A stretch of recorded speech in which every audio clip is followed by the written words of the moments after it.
Hey everybody, how you doing? All right. We're doing this live for the first time, and I'm so thankful to have this opportunity to do that. My name is Greg Brinkley. I'm the Disability Yoda, and I'm here this evening live to discuss a new ruling, a new final rule that has passed down through Social Security that could have a bearing on your future and current SSDI claim. So I want to first of all take time to just thank all of you who are on here. And I see Katie Knowles 40. Good to see you. And I know you've been asking the questions about the correctional officer. We're going to get to that sometime soon. I see Big One. I see Eric. Thank you for joining me. And there may be others coming on sometime soon. We'll see. But we are recording, so this will be available to anybody who wants to watch this later on, because this is really a game changing thing that we're going to be covering this evening. So just want to make sure you're aware. So you got some pencil, crayon, some kind of writing utensil, and some paper. Feel free. But as I just mentioned, we're recording, so just in case you miss something, you can always come back to it in my channel. It'll be available to you. So for this evening, we're going to cover, like I said, this new ruling that has just been um, made final within the past couple of weeks. And we're going to deal with that in some detail. And I'll also cover some things that some other people, even some disability attorneys, are not even addressing as they deal with this very issue. I'm going to cover them because I know from the DDS perspective certain things that take place on that end that disability attorneys will not know because they've never worked in the DDS, and they don't know the type of processes internally that happen. So I'm going to get into some of those this evening. And then later in the broadcast, I'll have a Q&A. So if you have questions about this ruling, you can feel free to ask me those questions. And if you have other questions that you would like to ask me, this would be the time to do it. And I want to make sure you understand that I have some other things coming down the pike to make this even more of an experience for you as you go through this SSDI journey related to my YouTube channel. I'll deal with those in a little while, but not right now because I want to get these things this moving. So having said that, I'm going to bring on Akila. Akila is someone that is helping me. She's a good friend, my sister in Christ. She's a lot of different things, but overall, she's just a highly skilled administrator, and as you'll see, she's got a little edge to her. So so we're gonna bring on Akila right now, and get into more of this. Hey, Akila.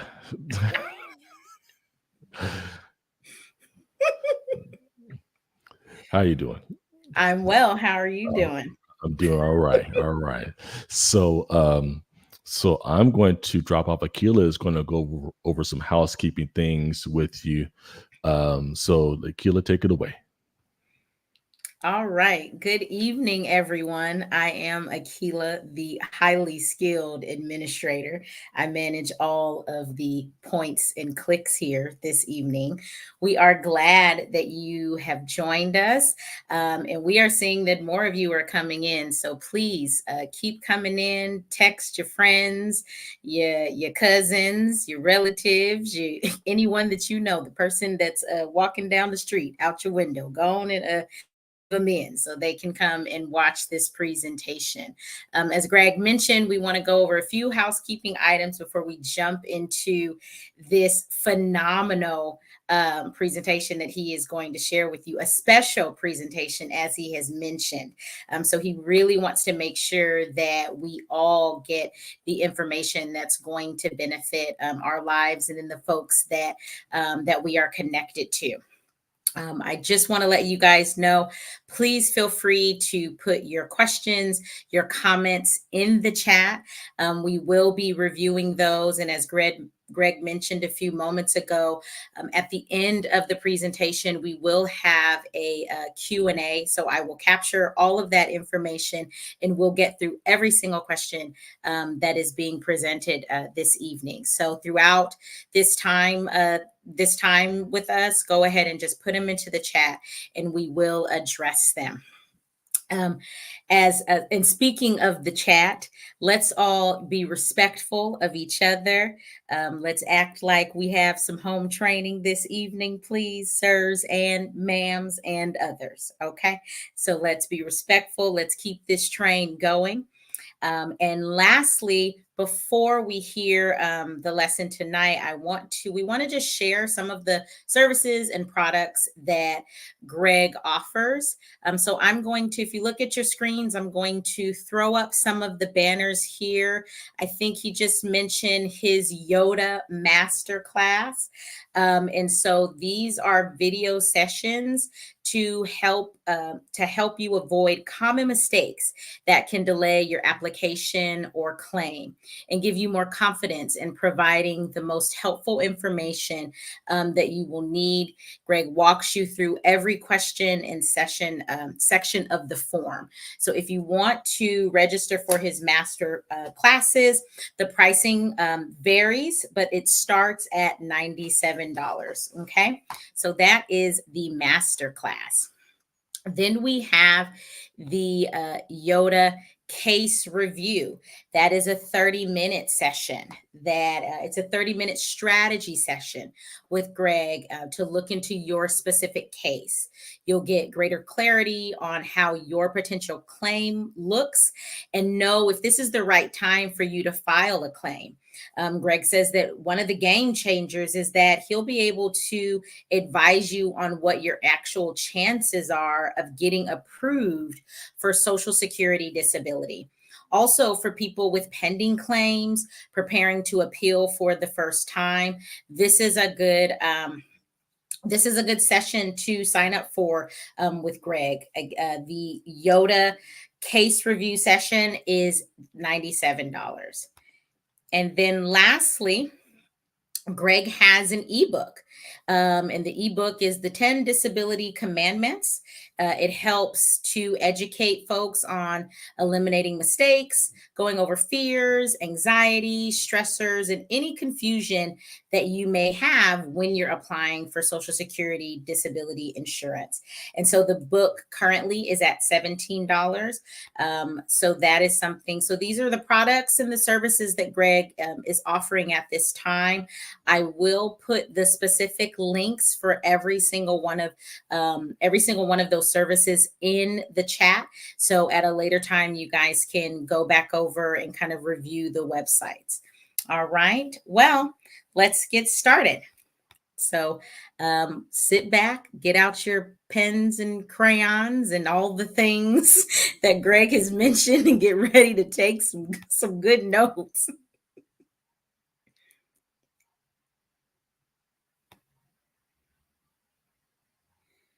Greg, unmute your mic. And here she's gonna have a comment. Watch this. Something along the lines of, I'm the brains behind this outfit. Right. You see, you all, he couldn't unmute. It's just the click of the button. The little microphone is there. You just click it. Anyway, let's go. Yoda is here. Thanks, Akila. All right, everybody, let's go ahead and get started. We're not gonna try to burn your time like this. So I'm gonna get into this new ruling that was handed down back on April the 18th. And it is related to the past relevant work issue when you file for SSDI. And also, if you are applying for SSI disability, the rules apply to those cases too. So this is what we're going to cover this evening. We're going to talk about what an NPRM is. And I'll get to that in a moment, and it's not going to take long. I just want to give you an idea of the background behind how this new ruling actually came to the surface. And then I'm going to talk about that's the new passive relevant work rule, what it looks like. Also, I'll talk about why this rule is important for your claim. And it is hugely important because of when it gets to a certain point in the processing, in the adjudication of your claim, this is going to be a major sticking point. So we're going to talk about why this rule is important now based on the change that has been made. Then we're going to get into what this final rule will do for your claim. So we're going to talk about why what this new rule can actually do to benefit you rather than hinder you. And if you watched any of my videos, you understand how taxing it is to get through a work history form. So we're going to get into how this rule actually, in some ways, makes things a lot easier for you and life a lot easier to handle. Then we're going to talk about the opposition that Social Security had faced in putting this rule into effect. There were some people that were not in agreement. So I want to make sure you understand what things people brought up that caused them to say, "Hey, I don't know if this is a good idea, Social Security. So you need to pump your brakes." But we'll talk about what the opposition was and what Social Security said about the people who disagreed in making this rule final. And then I have a few other tidbits because you know how I get down. I try to give you some things that only I can give you. And I'm not, of course, I'm not bragging about my career because it came with a lot of blood, sweat, and tears, some stripes, and a lot of drama working for Social Security. So I'm going to give you some things that uh, most other people will not be able to give you. So I want to make sure you have those items as well. All right, let's go ahead and get started. So the notice of proposed rulemaking is is kind of like it's kind of like Schoolhouse Rock. And if you remember Schoolhouse Rock, Mr. Bill, sat on Capitol Hill, that whole thing, a bill became a law. The notice of proposed rulemaking, the NPRM, kind of follows the same process. So the first thing is Social Security drafts a proposal to change policy. And then they do some research on this actual thing that they want to modify in the policy. They go researching individuals or organizations. They do a little digging to see what others have said about this issue. Then they take this proposal and they make it available to stakeholders. So the stakeholders could be are internal and external. External stakeholders are legal aid groups, uh, associations related to disability, attorneys and attorney associations, things of that nature. They're on the outside of Social Security. But then internal stakeholders are people that are actually working in Social Security, handling claims, adjudicating claims, making decisions on claims. So they want information from the people on on at ground zero doing this work. And when I was working for Social Security in the federal on the federal level, I was actually someone who was responsible for gathering up information and giving a a summary of what we thought about this proposal. So I was at ground zero doing this work and helping this process. So stakeholders are reviewing the proposal and they're adding their comments, whether they're good comments or bad comments, whether they're in favor or they're against it. And then Social Security takes all those comments and they draw their conclusions on whether to move forward, with this final rule. So, so in essence, this is a proposal that's actually moving through all these steps to get to the place where it can actually be a final rule that gets included in the policy of Social Security disability, otherwise known as POMS. So this is the proposed rulemaking process, and this notice is going through this track. All right. So, what is the new rule? What is this new PRW rule? So, PRW stands for Past Relevant Work. And this rule is an improvement to the disability adjudication process. It's how Social Security and the DDSs are now going to look at your claims when it comes to your past work. And the first point is they're going to reduce the number of years that they're going to go back into your work history from 15 years to 5 years. That is huge.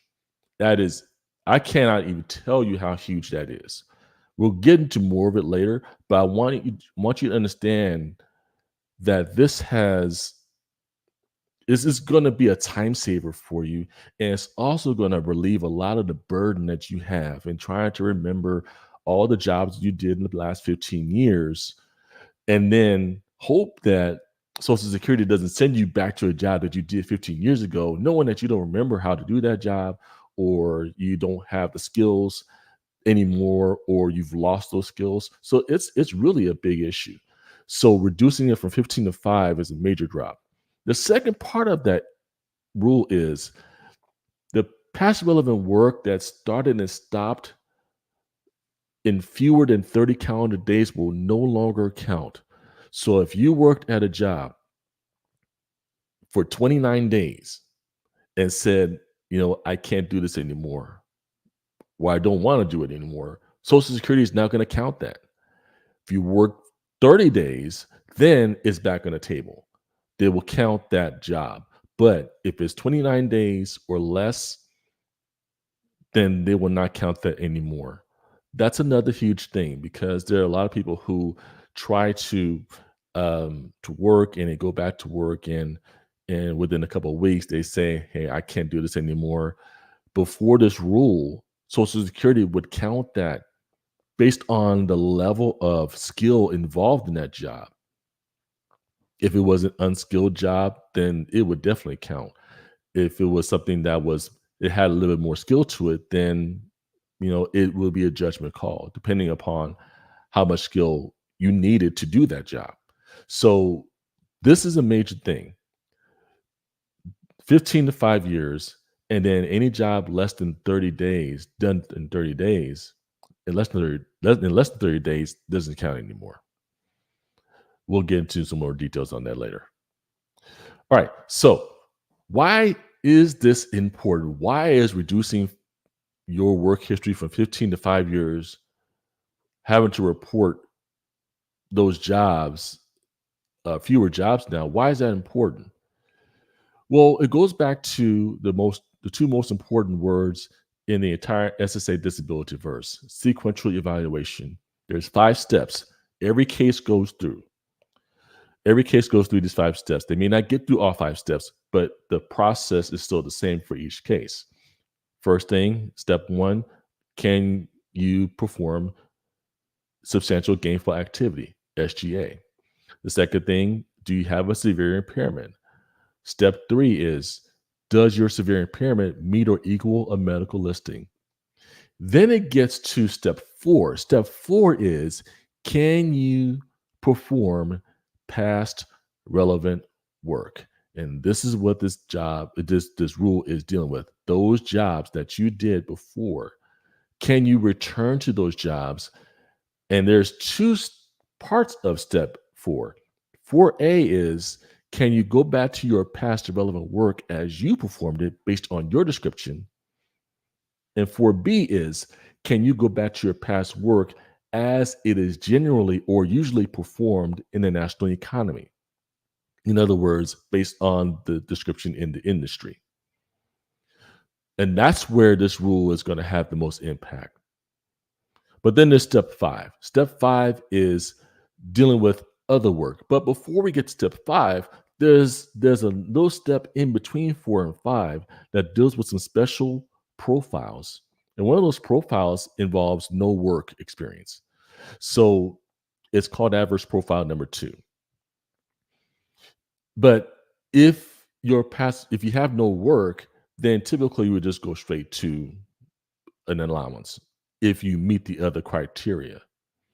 But in this case, if you had past relevant work, some of these would not apply. Some might, but some may not. But in the new rule, they're not going to have as much impact, and I'll deal with that in a little while. But in step five, we see the MedVote grid, which is really the place where the examiners can say, okay, I'm going to go to this rule right here to see whether their age, their education, and their past work experience will allow them, approve them, or deny them. And there's some other steps that are wrapped up in that as well. Now, what will this final rule do? What it when I saw this come down the pike, I said, this is really literally going to save some people a lot of time, a lot of heartache, a lot of rigmarole trying to get through their work history form. So let's talk about what this rule will do for you, because that's important. First thing is, it will allow individuals to focus on the most current and relevant information about their past work. In other words, they're pulling from 5 years and 5 years of your most recent work. That's what we're talking about. Not 15 years, where 15 years ago you did something, but it's so remote, it's so far into the past, it almost seems unfair to send someone back to a job that they did 15 years ago that they don't have any familiarity with, because they've had other jobs that came into the picture, or their disability is not allowing them to do that. But in spite of all that, Social Security is now saying, we're only going to focus on the most recent jobs within the last 5 years. So they want the most current information that they can get from you. Here's the next thing. The focus is on the current evidence based on change. There's a typo that bothers me. Focus on the current evidence based on changes over time in worker skill decay and job responsibilities. In other words, things that you do at your job, skills that you use, and the knowledge that you need in order to do your job, that can change over time. When you're going from one job to the next, or you're being promoted from one job to the next, or if you are going from one industry to another industry, the current evidence has more weight. That's what Social Security is saying. Because if there were changes back in the past, and now you're doing something new, but the Social Security was saying one time, well, you did this stuff before, so this counts too 15 years ago. Social Security says, we're not going to do that anymore. We're going to focus on the skill base that you have now. We're going to focus on what you have been doing within the last 5 years, because that has much more impact in terms of what you can do now. The next thing is, it will reduce processing time and improve customer service. And Lord knows we can all use a lot more better customer service from Social Security. But in essence, what we're talking about is the disability examiners have a metric called mean processing time, MPT. That's what drives a lot of their cases and case loads, trying to make sure that their mean processing time doesn't get so far out of control. And in the past few years, with the pandemic and with the loss of people, workers, examiners leaving Social Security, mean processing times have grown dramatically to where, as you may know, there have been cases that have been waiting at the DDSs for 8 months or a year and a half, and there's no decision. In some cases, their cases haven't even been touched. So what this will do, this rule will actually cut down on the time necessary to process those cases when it gets to step 4. So it doesn't require a lot of the digging that examiners need to do to figure out what you did back 15 years ago, and getting information from you, and you don't remember what you did. So having just a 5-year window will significantly cut into their processing time on those claims, and it will actually help them provide better service to you, because when they send out the work history form and they're getting that information from you, now they don't have to get as much information, and they're probably going to be glad to not have to work as hard to get that information from you. The next thing that this final rule will do is it will reduce the burden on individuals applying for SSDI. In other words, you don't have to beat yourself up trying to figure out what you did 15 years ago at a job that you no longer work at, and trying to remember how long did you stand at the job, and how much did you lift in pounds, and did you supervise people, and all the job duties that you did. And it keeps you from having to go to Dr. Google, trying to research all this, or having to contact your old job and try to get some kind of job specification or classification with everything about written down for you to give to Social Security. That we won't need to do that anymore as much, because you don't have to do as much work to get these forms completed. All right, let's move on to the opposition.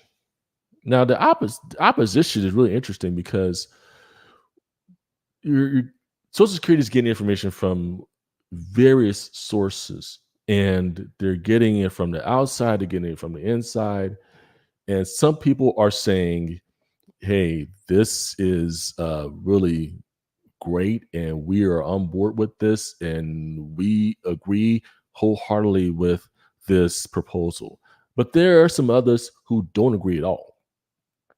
They said, we have reasons why we don't want this to happen. So let's get into some of these, and I'll talk about what Social Security said about the opposition. The first opposition, someone commented and said that, well, maybe we should reduce it down to 5 years. Maybe we should just reduce it down to 10 years instead. Um, 'Cause the thinking is, well, that's a pretty big drop, and there could be some skills still relevant even at the 10-year mark. And in some cases, if someone's done a job for maybe 20 or 30 years, they the person who is disagreeing says, well, they did this for 30 years, so it still has some impact. They didn't switch jobs. They may have some different skills, but we can count those skills going back 10 years. So 5 years seems to be too small a window. We need to stretch it out a little bit. Social Security said that they had gone through some digging on occupational surveys that were done with different companies and workers and so on, and the data collection cycles range from 5 to 10 years. In other words, every 5 to 10 years, there are surveys that are being done to find out things like the skills required for the job, and the knowledge and the tools and the processes that are needed in order to do those jobs. So what Social Security said, they said that, well, we're going to go on the low end. We're just going to do the 5 years. We're not going to stretch it out to 10, because 5 gives us even better information. Now, the research that they found was unused manual skills deteriorate significantly before 10 years. In other words, as you stay on a job that requires manual work, your skills begin to deteriorate at the 5-year mark, at the 6-year mark, and it continues down that road. Um, but Social Security says the research says that it's a big drop off even after 5 years. So they say they want 5 years to really get as much as they can in terms of what you were able to do when you were working at your best with your skill set. Here's the next opposition. Someone said 5 years is not enough time to assess if skills are transferable or direct entry into other work. I'm going to do a couple of videos dealing with transferability and direct work, but just to give you a taste of that, transferability is the idea that if you work at a job and you can't do that job anymore, and the medical vocational grid, the MedVoc grid, doesn't allow you or get you approved for SSDI, well, they can take those skills and apply them to some other work that you may still be able to do. So sometimes transferability actually works to your advantage because if you can't do your past work, you have a skill base, but that skill base may not be able to transfer to other work. So they, in that situation, they may be able to approve you or allow you for SSDI. So it can go both ways. But what they're saying is 5 years is not enough time to assess if these skills are transferable. Also, direct entry into other work is talking about when you've gone through some kind of vocational training, you went to cosmetology school, you went to welding school, you went to a tech school to learn some IT, and you did that relatively within the last 5 years. Well, that training can allow you to directly enter into that field that you were going to school for. What Social Security said is it's much harder to remember jobs longer than 5 years. I've worked on tons of cases, and it is just a constant thread. I don't remember what I did back then. I don't remember what I did at that job. I don't remember how long I did that for. So it's just a challenge to just remember going back 15 years, much less 5. But at least with 5, you get better information. And then 5 years is in policy already regarding your education, empowering people to directly enter into some other kind of skilled or semi-skilled work. So in other words, there's already policy on the books with Social Security that says we're going to look at 5 years. And 5 years when it comes to you being able to go straight into a job that you were trained to do at a school or vocational outfit. So I hope that makes sense because I did actually type in the chat. Let me see if this makes sense. Let me just check in and see where everybody is. So everybody good? Just if everybody's good, just type a yes in the chat just so I can see if you're still with me on this because this is really great information. But I want to make sure I lay it out for you. Um, so let's move on.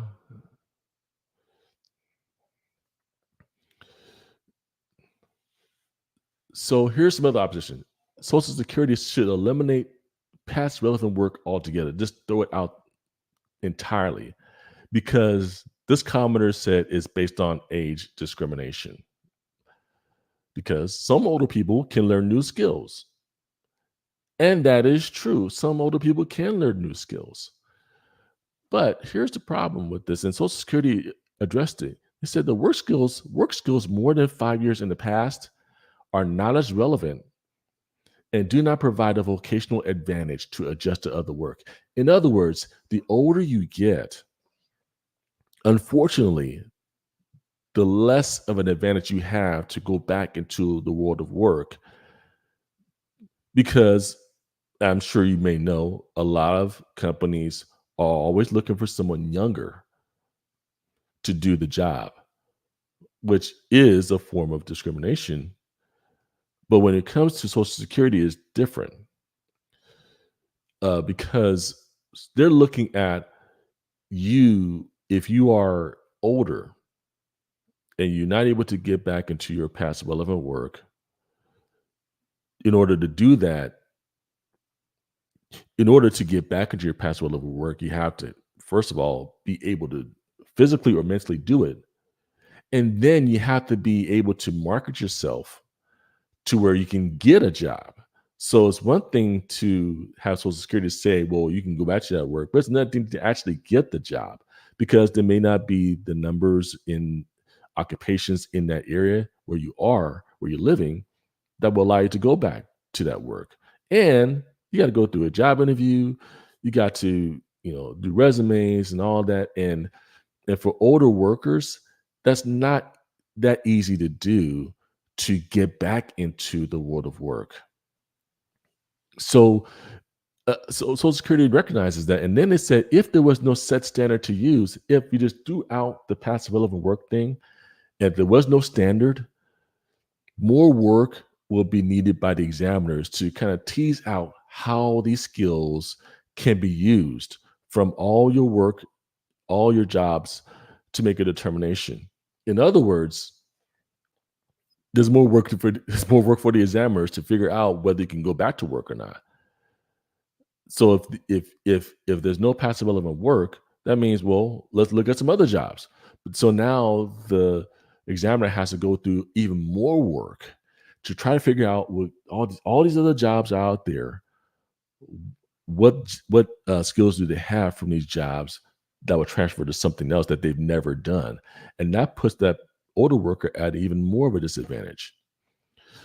So age is a consideration, but it's not the only thing that Social Security is looking at.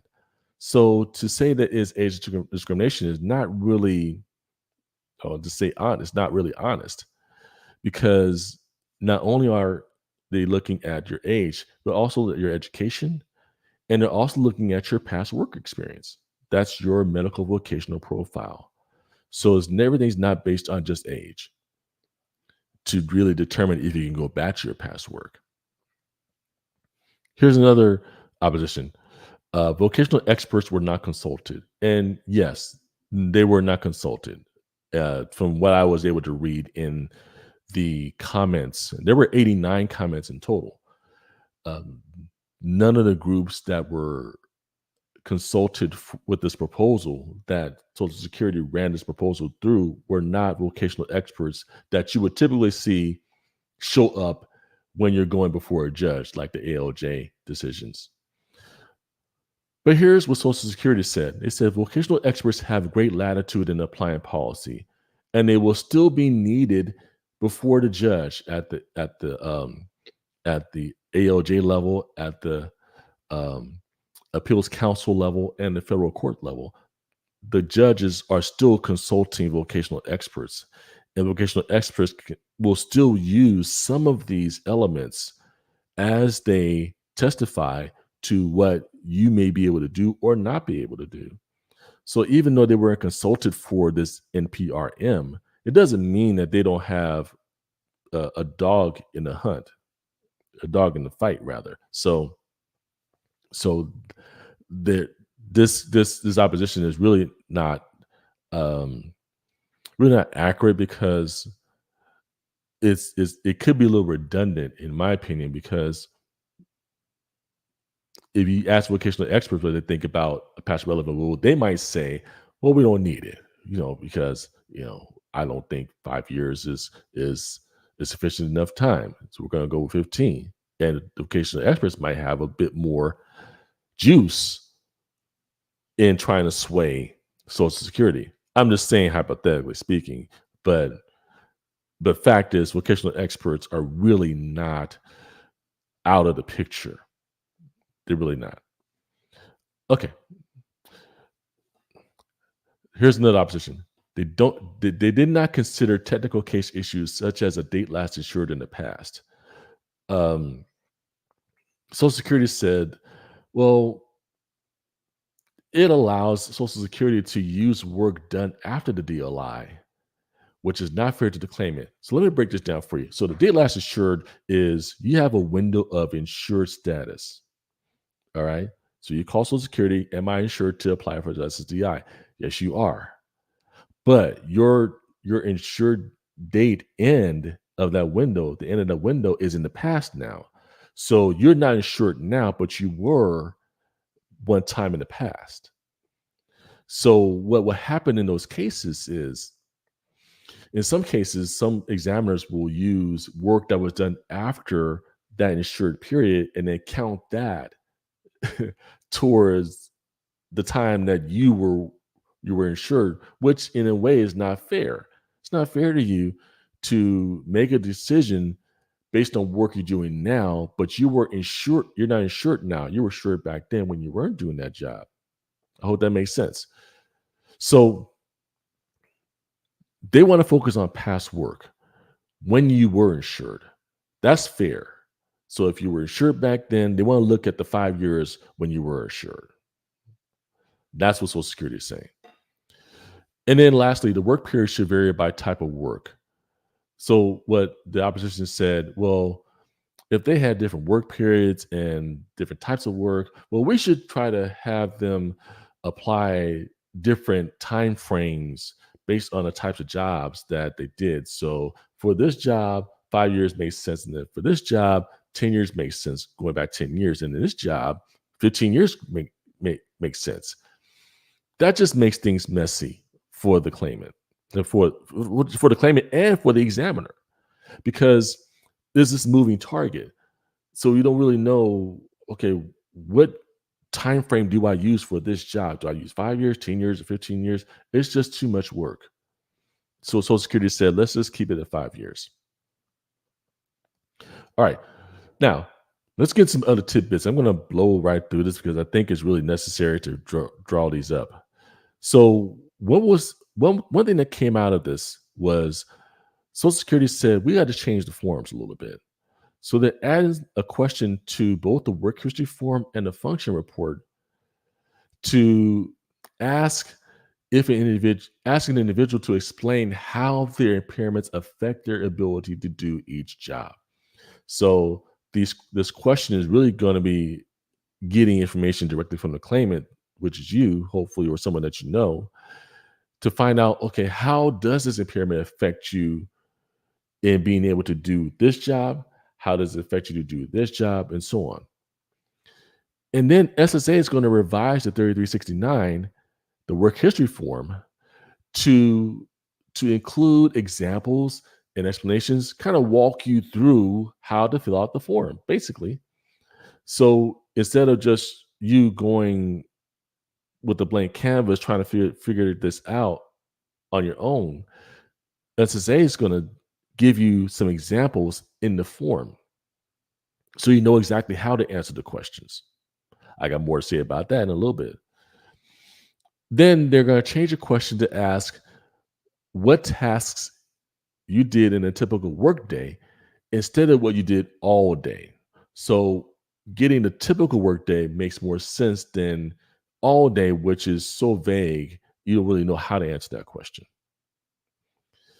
Then there's a question that came up about getting assistance in completing forms. This person suggested, well, maybe we can get some video instructions on top of the written instructions that we get, especially for people who are deaf and use American Sign Language. So SSA chose not to adopt that. But I will say that it is something that should be considered on giving people more assistance in being able to fill out forms.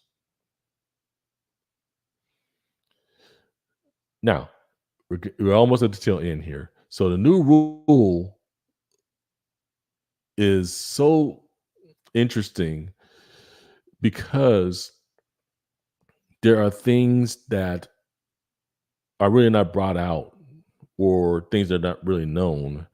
Maybe not to a great degree, but maybe to some small degree. But from the DDS perspective, it's really not known. So what others are not saying, the attorneys and advocates who know about this new rule and may have videos, and I'm not trying to dismiss anybody, because everybody is doing their thing, trying to help all of you understand the process. But here's what the one thing that they're not saying that I haven't heard yet. The new rule does mean there will be fewer denials based on expedited vocational assessment. This is a process called a PRW Expedite.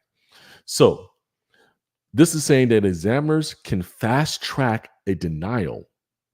Hear me closely. An examiner can fast track a denial if there is not enough details in your work history. In other words, the work history is insufficient to make a decision at step 4 of sequential evaluation. So they can actually deny you if they say, well, we don't have enough information. So since we don't have enough information, enough details about what you did in your work, then we're going to deny you. Here's the process behind it. DDS examiner has two options. The DDS examiner, in trying to get the information about your work, can either develop vocational evidence, getting a work history form, looking at your prior file, running a query, your CE reports, and things like that. They can get that information about your jobs through those situations, through those channels. But if that is not an option that they want to take, they can go to the other option, which is go straight to step 5. So after step 4, without a detailed work history, the examiner is instructed to not allow you. Make sure I'm clear about this. If you don't have detailed work information on your work history form or any other source, the examiner is instructed to not approve you. No matter if you have an adverse profile that works in your favor, no matter if the grid directs your case to be an approval or an allowance, doesn't matter. They cannot allow you if the evidence supports an allowance, but with no detailed work history. So they're basically treating the case like it's a refusal to cooperate or failure to cooperate because they're trying to get information from you and they get information, but it's just not enough. They may try to call you. They may try to send something else out. They try to get it through other sources. They still can't get it. Well, they're not going to approve you. And even though you tried your hardest, it's just not enough. So they're going to treat it as though you were not cooperating. Now, if the evidence supports a denial, even if you don't have the details, it'll be a denial because they'll say, well, we don't know if you can go back to your past work, but we do know that you can go back to your other work. So the other thing that is happening here that people are not bringing up is there's less dependence on the dictionary of occupational titles. This is the dictionary that examiners go to find out what you did in your work. And it's also the place that they go to find out if you can do other jobs. This is really something that is been around for years. The last edition of the DOT, the Dictionary of Occupational Titles, was in 1991. It's outdated. They have two other things that they use, but they still cross-reference the DOT. They're still using it to some degree. Here's the point. Fewer jobs that the examiners have to develop means less time spent having to dig for matches in this dictionary. So if they only have 5 years of jobs from you instead of 15, that means you don't have to be in this dictionary for a long time trying to figure out what you did. And it also means less time spent on developing this part of your claim, which means less time for your case to be in the DDS office. So the better quality of work history, it leads to better function by function. So you work and you stood for 6 hours, but you're limited to 4 hours, so you can't go back to that. There's a function by function comparison. Um, but more importantly, this means more accurate determinations, more accurate decisions on your ability to do work. This is what this is saying. When they're looking at this dictionary and looking for your jobs, they're going to get more accurate information because now they have better information to work with. All right. So that's basically what this is about. This new rule that will be in effect on June 8th of this year. So I want to make sure you understand this is about to happen. It is a final rule. There's no going back. It's going to go forward, and it will be in effect as of June 8th. So in about a month and a little bit over a month now, this will be the rule. This will be Social Security disability policy. You will only have to report 5 years of jobs. And when you have worked 29 days or less at a job, Social Security will not count it anymore. All right. So that's it for this presentation. So I want to make sure you understand this. And again, you can always come back to this video later on and review it. So let's get into Q&A. Let's do this because I'm sure you got some questions already. I know one was already waiting for me to before we got on. So I got one from Enid, and Enid says, "Hi, after death, how long does a person have to collect survivor benefits? My sister died 2 years ago, and her daughter, 56 years old, disabled, never applied for survivor benefits." I'm assuming that she meant Enid meant Arid. I'm sorry, I read that wrong. Arid. Um, Never applied. I think it means never applied for survivor benefits. Thank you in advance. So when we talk about survivor benefits, and this is kind of getting out of disability realm, but I'll try to deal with this in this way. So whenever you get a survivor benefit, that benefit is going to continue. So it's not necessarily going to stop. Um, so it really depends on what the criteria is to apply to get survivor benefits. And usually, depending upon your relationship to the person, it can vary. So if you're married and your spouse passes away, you could be entitled to a survivor benefit. And one of the criteria is you need to be married for at least 10 years. That's usually the standard for any kind of benefit that you would get based on your spouse's record. So 10 years is pretty much the standard, and there's variations of it. But if your daughter has not applied, I'm sorry, not your daughter, but you never applied for it. But wait, I remember you just right. The sister died 2 years ago, and her daughter is 56 years old. And so what she can do, she may be able to apply for SSDI on um her sister's record in a sense that, well, let me back up and say this. It all depends on the relationship. Spouses can collect a survivor benefit. Children can apply for a survivor's benefit. In some cases, parents can. But it sounds to me that your daughter, who is 56 years old and disabled, um, may be able to apply for something else, because if she has ever worked, there could be a potential for her to apply based on a date less assured and something in the past when she worked before.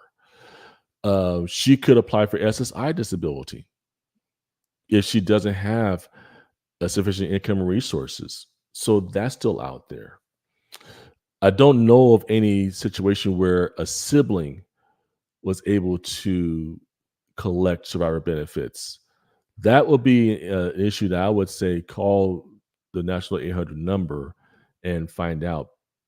You can actually do some research and find out on online and determine whether that is actually in play.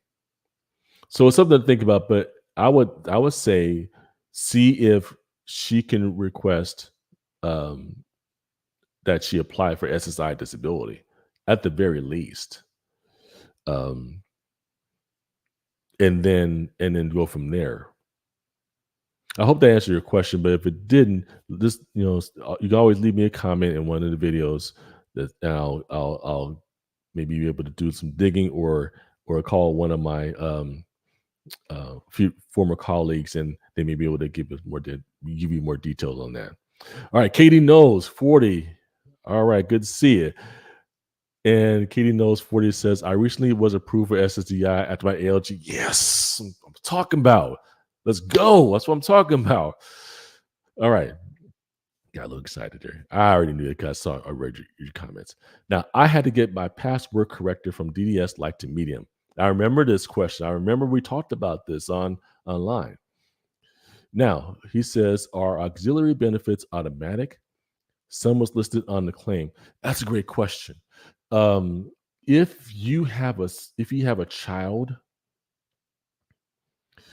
um, after you are allowed SSDI, I believe there is some kind of provision for auxiliaries to get some kind of pay if they are under a certain age. That's again a little bit out of my wheelhouse. In a sense of being able to determine whether an auxiliary, a child, or a stepchild, or even an adopted child is able to collect benefits. I would say that in most cases, um, if the child is disabled, there may be some better road to getting that benefit. But I believe there is something that involves an auxiliary of a disabled parent, where the parent is getting their SSDI, and the child has something else um, that's able to benefit from. So the 800 number will really be um, a great way to deal with that. What I'll do is for this question, I'll I'll look at how um, policy shapes that. So I think there is something in there. Again, like I said, it's kind of out of my wheelhouse in terms of auxiliary benefits, but I can research that. So Kelly, make a note of that. Okay. All right. Shadow 404 says has this question. Hey, I recently had a CDR and my SSI was discontinued and stopped, and I'm appealing my case. What are the chances of winning my redetermination or losing my case with the new rules? You're making me work. Okay. Okay. All right. So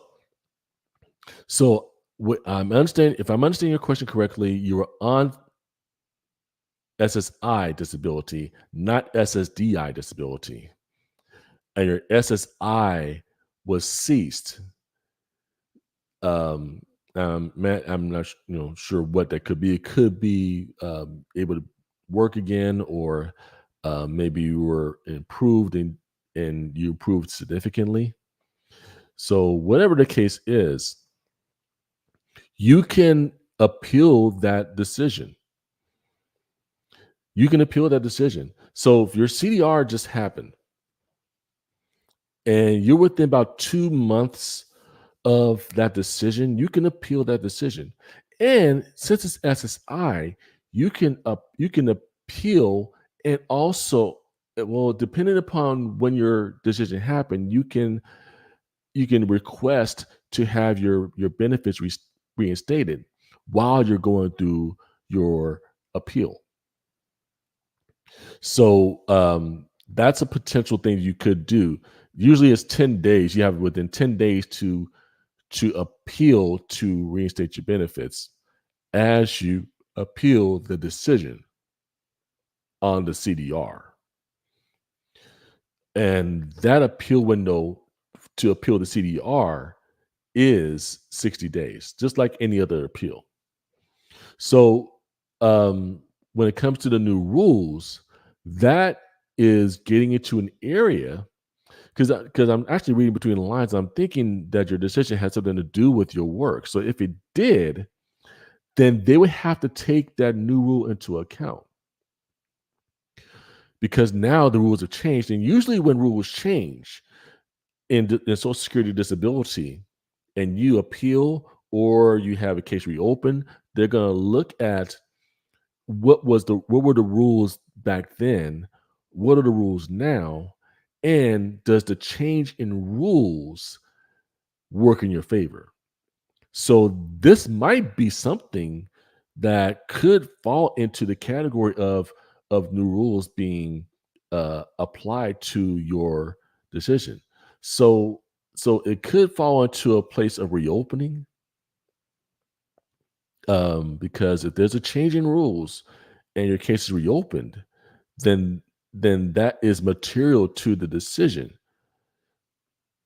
Is actually relevant to what can happen now. So I would say if you haven't appealed to have your benefits reinstated, do it like yesterday. If you're still within that 10-day window, get it done, because after 10 days you can't appeal that. But you can still appeal your decision, overall decision, for with your CDR. You can still do that within 60 days. And I think these new rules can actually have a bearing on how they look at your case at what is called the pre-hearing level, which is the first level of appeal for CDRs. So I recommend that you appeal. I always recommend you appeal.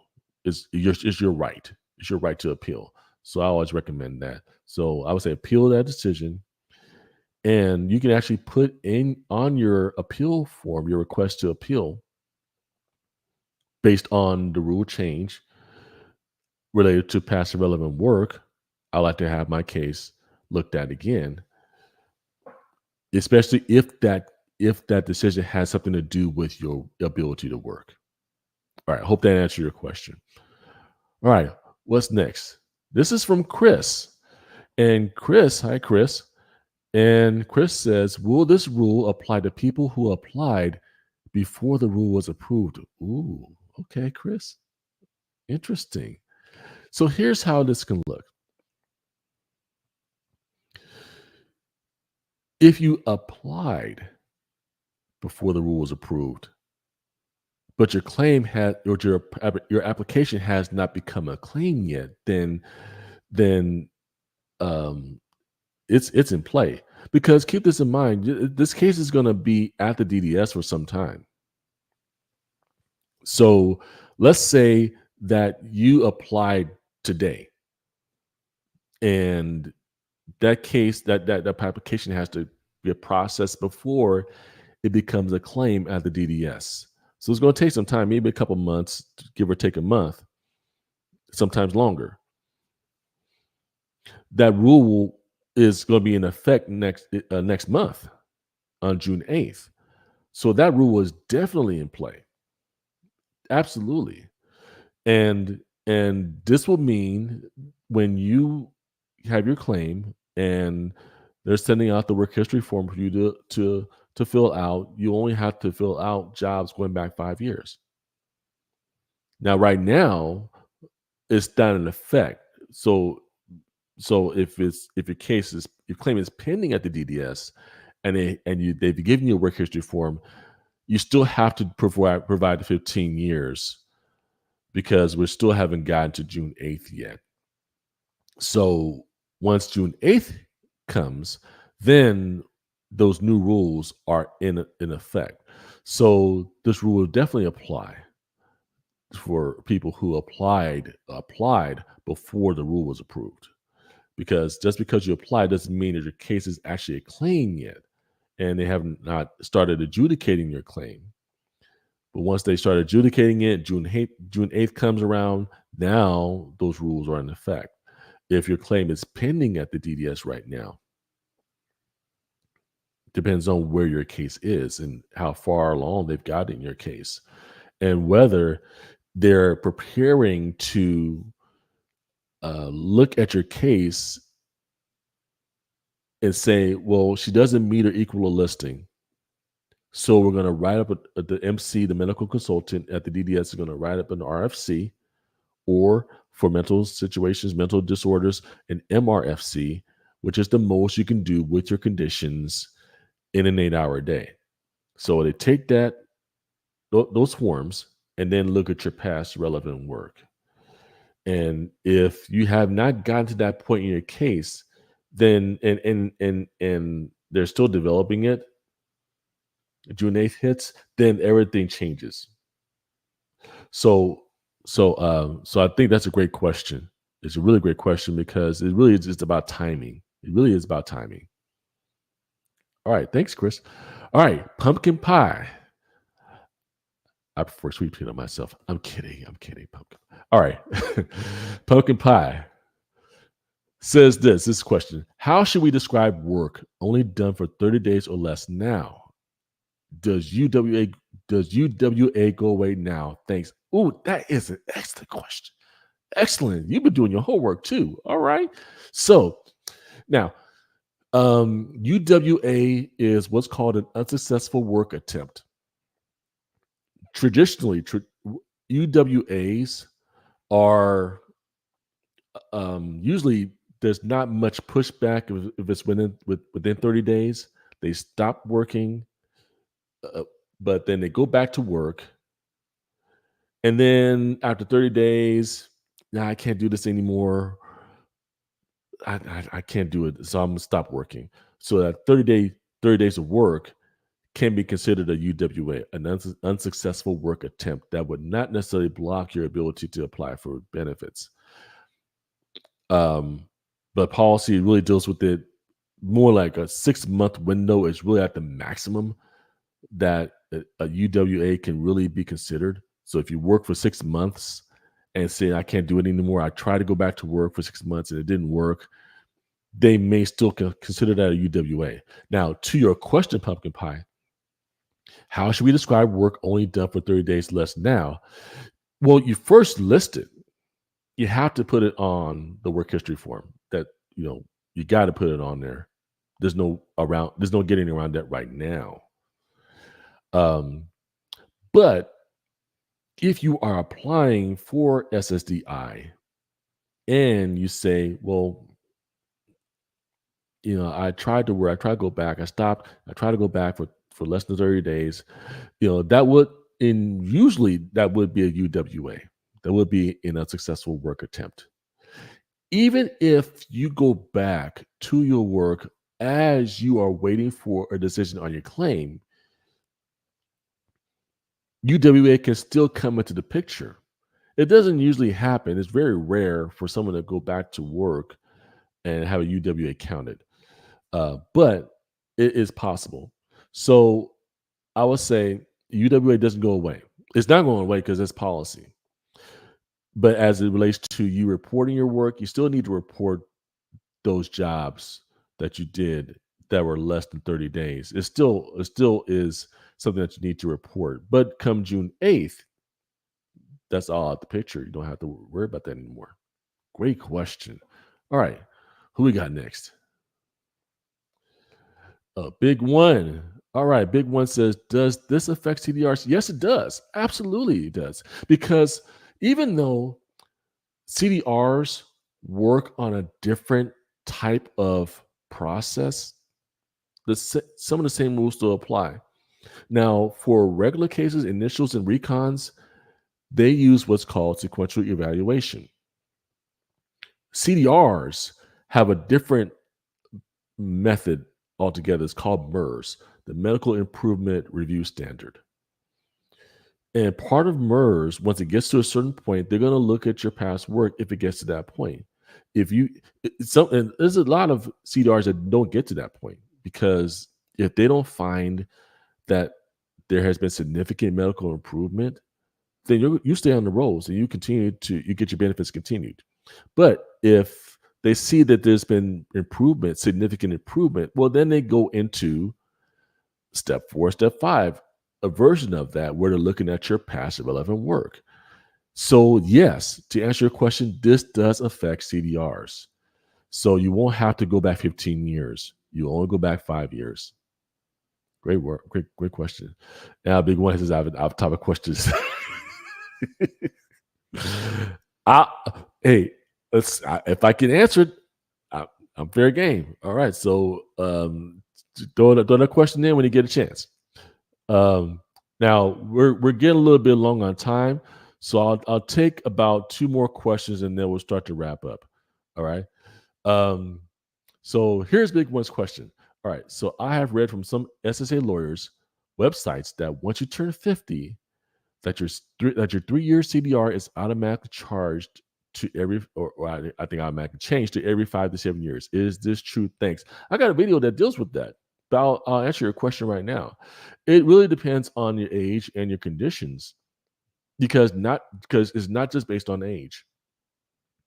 It's not only because your age, because it depends on your conditions as well. So if you have a medical condition that doesn't um, get to the level of a an impairment that won't improve, well, then the likelihood is that it will extend for 5 to 7 years. But if that impairment is not something that is not expected to improve, if it's something that can possibly improve, or if it's something that is expected to improve, then just getting to age 50 is not enough. So it may get another 3-year diary, or it may get a 1-year diary, depending upon the situation. So it's not straight across the board. Um, the older you get, the more likely it is to get that longer diary. Um, but again, it still depends on your condition, because there are some situations where the conditions don't really meet the standard or meet the criteria for that um, longer diary for 5 to 7 years. So it really depends on the aging conditions. So I would suggest that you go back to a video that I did dealing with medical diaries, and I get into that. And actually, I did a video also dealing with the mind diary, where I talk about, actually, the thumbnail says getting you can get a SSDI for 7 straight years. That's the one you want to watch. All right, let's do one more question. Jerry Connor says, "Hi, my case is on appeal now. My case is on appeal now. Will the new rules apply for me? Thanks." Yeah, it will. Absolutely. Once it gets to June 8th, it will definitely will apply. Even with the vocational expert is now bound to use the 5 years as of June 8th. So the vocational expert can't go back and say, well, we were using 15 years on his initial claim and 15 years on his recon claim. So we're gonna just continue to use 15 years before the judge. No, that rule is across the board. All right, is across the board. All right. Greg, I want to jump in here because you Yeah. can see that Katie Knowles provided additional information from their first question. So this is the new information, and then I'm going to show you the original question. Okay, great. So Katie Knowles, he was the one talking about auxiliaries, benefits Mhm. for auxiliaries. So if your son is 16 and he's not disabled, I think there may be something there to get uh, some level of additional benefit because you have a child under the age of 18. So I think there's something in the rules that deals with that, to where if you have minor children, they're dependent upon you, and you are disabled, and you now are approved or allowed for SSDI. I believe there is something in policy that deals with that, where the auxiliary can get some kind of benefit because the parent is disabled and the child is younger. So I'll research that, and I'll get back with you, Katie Knowles, and deal with that. I think that's a great question. All right, so I think that's all the questions. So I really appreciate everybody showing up tonight. I know that this is rather unusual. I don't ever go live, but I think I may end up doing this a little bit more. 'Cause I think that this live Q&A is something that I think can benefit a lot of people to get answers right away. So they're not waiting for a comment, or they're not going to another channel that might not give you any kind of feedback. So I believe this is something that I may end up working into my YouTube platform moving forward. So I don't know if I have Keela on or not. I'm kidding. No, no, And Keela, that's you enough, did. Greg, everybody. Give him a round of applause. You hear the sarcasm there. He's But done. she did an excellent job. I appreciate her for stepping up and doing this for me. She's done quite a bit for me over the years. So she's been a ride or die. I'll give her that. So yeah, so everybody, thank you for joining me. Akila's going to um have some things to share with you as we wrap this up. And we're going to give this night back to you in a few. So, Akila, take it away. Thank you. Okay, so again, just reiterating our huge thanks for everyone who has joined and stayed on the live. Greg will be posting those links. I'm going to go over his services and products again with you. Greg will post those links on the YouTube page. So be on the lookout for that. But I just wanted to, especially for some people who came in after we had started, just wanted to walk through again what additional services you can acquire from Greg and his vast knowledge of these benefits. So he has the Disability Yoda Master Classes. I've put the banner here on the site.